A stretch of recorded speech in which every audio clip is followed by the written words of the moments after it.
Pep yakin wonderkid Man City ini bisa lampaui Cole Palmer. Pep memberikan pujian tinggi kepada pemain muda City, Oscar Bob, yang dia yakini memiliki potensi untuk mencapai level yang sama dengan Cole Palmer, pemain muda berbakat yang kini membela Chelsea. Guardiola melihat Bob sebagai talenta unik yang bisa menjadi bintang masa depan di klub, mirip dengan apa yang telah dicapai Palmer di Premier League. Musim baru Manchester City dimulai dengan sempurna setelah mereka meraih kemenangan dalam adu penalti melawan rival berat mereka, Manchester United, di ajang Community Shield yang digelar di Wembley. Di tengah pertandingan yang penuh ketegangan tersebut, Oscar Bob tampil menonjol. Pemain muda asal Norwegia ini mencuri perhatian dengan performa cemerlangnya, termasuk memberikan assist untuk gol penyeimbang Silva di akhir pertandingan. Aksi Bob di lapangan menunjukkan bakatnya yang luar biasa, terutama dalam mengatasi pertahanan lawan dengan kecepatan dan kelincahannya. Kepergian Julian Alvarez ke Atletico Madrid membuka peluang bagi Bob untuk mendapatkan lebih banyak menit bermain musim ini.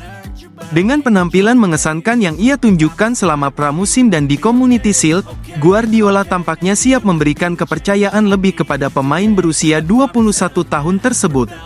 Dalam konferensi pers setelah pertandingan, Guardiola mengungkapkan kekagumannya terhadap Bob. Oscar tampil fantastis seperti di pramusim lainnya, kata Guardiola dikutip dari Metro. Dia memiliki sesuatu yang unik, ketika dia dihentikan, dia bisa bergerak lagi dengan langkah cepat, baik ke kanan atau ke kiri, itu luar biasa. Golnya, cara dia berputar dan memberikan umpan silang, sangat berkualitas. Dia memiliki nilai-nilai dan etos kerja yang luar biasa. Dia punya kemampuan untuk melakukannya dan dia bisa melakukannya dengan lebih rutin, ungkapnya. Untuk saat ini, Oscar Bob tampaknya akan bertahan di Manchester City, dan Guardiola percaya bahwa suatu hari nanti Bob bisa mencapai prestasi serupa dengan yang telah dicapai Palmer. Itu akan menjadi hal yang luar biasa karena kesuksesan Cole Palmer di Chelsea musim lalu sungguh luar biasa, kata Guardiola ketika ditanya apakah Bob bisa meniru pencapaian Palmer. Dia adalah salah satu dari 2 atau 3 pemain terbaik di Premier League serta pengaruhnya di Euro. Itu terjadi karena Cole bermain di setiap pertandingan, dan saya cukup yakin jika Oscar bermain banyak menit, dia bisa melakukan banyak hal bagus, tidak ada keraguan tentang itu, jelasnya.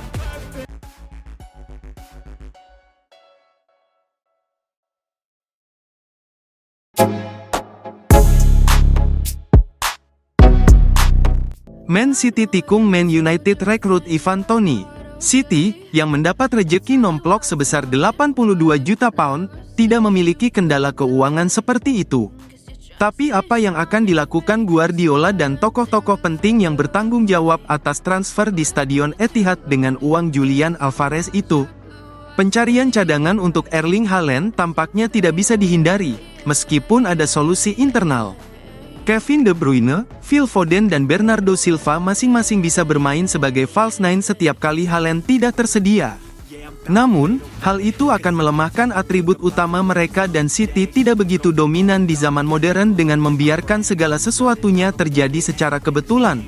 Mereka menyelesaikan masalah yang mungkin terjadi hampir sebelum menjadi masalah. Terlepas dari kegagalan di Piala FA musim lalu, City jarang membiarkan United mengalahkan mereka di bawah asuhan Guardiola dan mereka sekarang harus berusaha untuk mengungguli tetangga mereka di bursa transfer dengan merekrut Ivan Toney musim panas ini. Masa depannya di Brentford masih jauh dari pasti dan United termasuk di antara mereka yang memantau situasinya. Toney tidak perlu diperkenalkan kepada penggemar Liga Premier. Rekor keseluruhannya di kompetisi ini adalah 36 gol dan 11 assist dari 85 penampilan, sementara pemain internasional Inggris itu bisa dibeli hanya dengan 40 juta pound musim panas ini saat ia bersiap memasuki 12 bulan terakhir kontraknya. Arsenal, Chelsea, Tottenham dan United telah diperdebatkan sebagai tujuan potensial. Namun, karena satu dan lain hal, klub-klub tersebut belum mengajukan tawaran resmi dan City harus segera merekrutnya. Ini akan menjadi indikasi kerja proaktif mereka di bursa transfer, dan keharusan untuk menyerang lini serang dengan Alvarez yang sepertinya sedang dalam perjalanan ke Atletico Madrid. Meskipun ia menawarkan kualitas yang berbeda kepada Haaland, Toney menangani komoditas yang sama, sasaran. Satu-satunya batu sandungan, mungkin, terletak pada keinginannya untuk bermain minggu demi minggu karena City memiliki kekuatan finansial yang lebih besar daripada yang disebutkan di atas untuk bersaing demi mendapatkan tanda tangan Tony. Pada akhirnya, apa yang bisa ditawarkan City, selain uang, adalah kemungkinan meraih trofi yang lebih besar.